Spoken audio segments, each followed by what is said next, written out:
Hello friends, welcome to the new episode of my channel. I Prince. তো এই ভিডিওতে মূলত কথা হবে একটা ব্যাপার নিয়ে, এবং যা শুনছি আমাদের জেনারেশনের বলা যেতে পারে এটা একটা কোথাও কি ঐতিহাসিক ঘটনা যদি এটা সত্যি হয়ে থাকে। কিন্তু এই যে জিনিসগুলো আজকের দিনে দাঁড়িয়ে হচ্ছে, বর্তমান টাইমে দাঁড়িয়ে, এবং কিছু কিছু প্রডিউসার রয়েছে যারা প্রচুর বড় বড় কথা সিনেমা রিলিজের আগে বলে দিচ্ছে, আমরা এই বানিয়েছি, আমরা ওই বানিয়েছি, দর্শকদের ওপর সবটা ছেড়ে দিচ্ছে না। যে দর্শকদের একটা জিনিস দেখে ভালো লাগছে, দর্শকরা সেটা নিয়ে আলোচনা করছে, এদের তার থেকেও ঊর্ধ্বে কিছু চাই, এমন একটা কিছু প্রেজেন্ট করার চেষ্টা করছে, না আমরাই সেরা, আমরাই যা করি সেরা।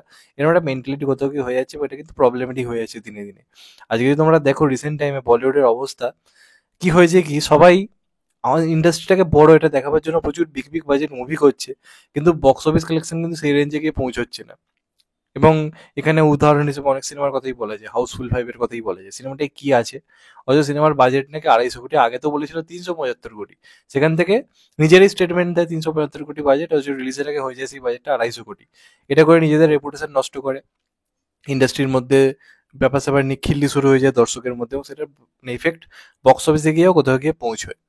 এবার রিসেন্ট টাইমে কদিন ধরেই দেখতে পাবে তোমরা, রামায়ণের বক্স অফিস নিয়ে যবে থেকে ভিজুয়ালি জিনিসটা এসছে, তবে থেকে নানা লোকের নানা রকম মতামত, নানা রকম বক্তব্য সামনে আসছে, এবং প্রত্যেকের ধারণা ছিল বিরাট বিগ বাজেট মুভি, এবং এটা নিয়ে আলোচনা হচ্ছিল। যখন থেকে আলোচনা শুরু হয়েছে, বাজেট নিয়ে একটা জলঘোলা শুরু হয়ে গেছে, এত বাজেট, ওই বাজেট। এবার ঠিক আছে, সবকিছু একটা লিমিট থাকা উচিত।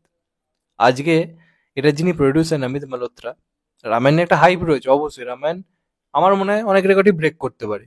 এটার সেই সুযোগ রয়েছে, যেটা শুধুমাত্র হয়তো হিন্দি বেল্টই হয়তো 1,000 কোটি কালেকশন করে দিতে পারে, সাউথ থেকে হয়তো 500-600 কোটি কালেকশন করতে পারে, অবশ্যই 2,000 কোটিরও বক্স অফিস রেঞ্জ এই সিনেমাটার রয়েছে। কিন্তু তুমি এই সিনেমার বাজেট এমন পর্যায়ে নিয়ে যাচ্ছ যেটা ভাবনা চিন্তার বাইরে, এবং সেটা মানে কোথাও গিয়ে ব্যাকফায়ার না করে বসে।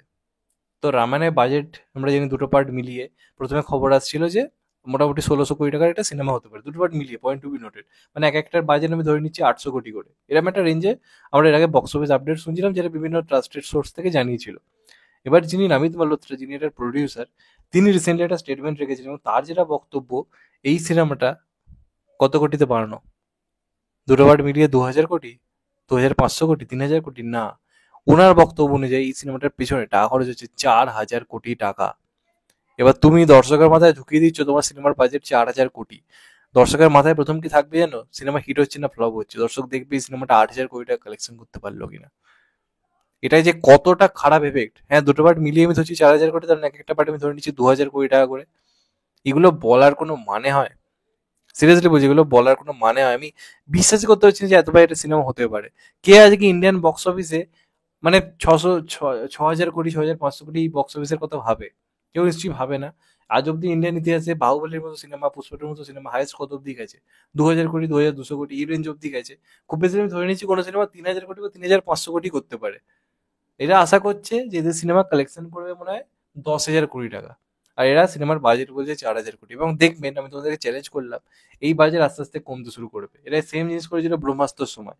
ব্রহ্মাস্ত্রর বাজেট বলেছিল হয়তো মানে আলাদা লেভেলের, তারপর রিলিজের আগে দেখা যায় বাজেট কমতে কমতে কমতে কমতে এমন জায়গায় নামলো, দর্শক হাসাহাসি শুরু করে দিল। এই সেম ঘটনা বলিউড করছে, তবে হ্যাঁ, এতদিন যেগুলো করছিল সেগুলো একটা নির্দিষ্ট রেঞ্জ অব্দি তাও মেনে নেওয়া যায়। এরা তো আবার মানে কোথায় পৌঁছে গেছে।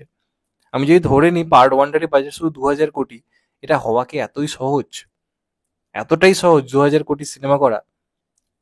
মানে এরা কি ফিল করতে চাইছে এখন, যে আমরা একটা মানে এমন রেঞ্জের সিনেমা নিয়েছি এটা ধারে কাছে কেউ নেই, এবং এটাই না প্রবলেমেটিক হয়ে যায়। আজকে আদিপুরুষের ক্ষেত্রে আমরা দেখেছিলাম, অত বাজেট বাজেট বললো বলেই অ্যানিমেশন নিয়ে কিন্তু সমালোচনা হলো। যদি ওরকম না বলতো 600 কোটি বাজেটের বই বানিয়েছি, এরকম যদি কথা না বলতো, যদি আমরা ধরে নিতাম 100-150 কোটিতে বানানো, অতটা সমালোচনা কিন্তু হতো না যতটা বাজেটের জন্য হয়েছিল। এবার এটার ক্ষেত্রে যে এত ভয়ঙ্কর বাজেট, এটা ওটা যে বলে দিচ্ছে, এবার যদি সেই রেঞ্জের জিনিস যদি না টিজার কাছে, তুমি দেখো না ওয়ার টু যে টিজার এলো, সেটার ক্ষেত্রেই মানুষ কিন্তু সহজে খুদ বার করে ফেলছে যে এই জায়গাটা ভিএফএক্স এমন লেভেলের হয়নি। তো অত বোকা বানাটা কিন্তু সহজ নয় আজকে অডিয়েন্সকে। তো এই কিছু কিছু প্রডিউসার রয়েছে যাদের এই বাড়িয়ে বলা স্বভাব। ঠিক আছে, বাড়িয়ে বলছে বলে একটা নির্দিষ্ট রেঞ্জ অব্দি বলে, আমি 4,000 কোটি সিনেমা বানিয়েছি। আমি জানি না এটা কতটা ঠিক, আমি বলতে পারবো না। এটার যদি 4,000 কোটি যদি আঁচ যদি না ভিএফএক্স এর মধ্যে, যদি সিনেমাটিক ফিল্মের মধ্যে না থাকে, এই যে মানুষের এক্সপেকটেশন বাড়িয়ে দেওয়া। আগে কিন্তু কেউ বাজেট জানতে পারতো না, কেউ বাজেট জানতে পারতো না। এখন এই বাজেট জানানো যে একটা হিরিক হয়েছে, যে আমরা সাউথের থেকে বড় কিছু বানাচ্ছি, হলিউড লেভেলে কিছু একটা বানাচ্ছি, এটার এফেক্ট বক্স অফিসে কিন্তু পড়ছে। এবার এই ব্যাকফায়ারটা এই সিনেমাটার ক্ষেত্রে যেন না হয় সেটাই হিসেবে, কারণ এটা মানে খুব প্রমিসিং লাগছে জিনিসটা, খুব প্রমিসিং লাগছে। একটা জিনিস দেখে আমাদের তো বাজেট ফাজেট মাথাতেই আছে, কিন্তু এরা মাথার মধ্যে জোর করে ঢুকিয়ে দিচ্ছে যে এই সিনেমার বাজেট এই, আমাদের মধ্যে এক্সপেকটেশন চলে আসছে ভাই 2000 কোটি সিনেমা, তাহলে তো ভাই আলাদা লেভেলের কিছু হবে, কিন্তু দেখা যাচ্ছে সেরকম কিছু হয়তো হলো না, তখন প্রবলেমটা শুরু হয়ে যায়। তো জানি না এই বোকামিটার কি আমি মানে বলতে পারবো না, অনেকে এটা নিয়ে খুশি হতে পারে যেহেতু রামায়ণ নামটা রয়েছে সিনেমাটার সঙ্গে, কিন্তু সে যে সিনেমাই হোক না কেন এই জিনিসটা আমার কোথাও গিয়ে মনে হয় বোকামি। আগে সিনেমার আমি মানে বুক মাই শো দেখি অবস্থা কিরকম কি যাচ্ছে, মানে রিলিজের সময়ের কথা বলছি, তারপরে আমি একটা বাজেট সেট করি, আমি এত আগে থেকে বলে দেবো এত এই বাজেট ওই বাজেট, এবং এটা সবাই করছে এখন, এবং এটার প্রবলেমে ইন ফিউচার সবাইকে পড়তে হবে।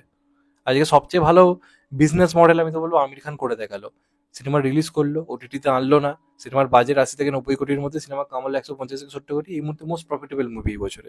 এই বিজনেস মডেল যতদিন না লোক বুঝছে, সিনেমা যতই বড় কালেকশন করুক দিনের শেষে কিন্তু রিকভার করতে পারছে না।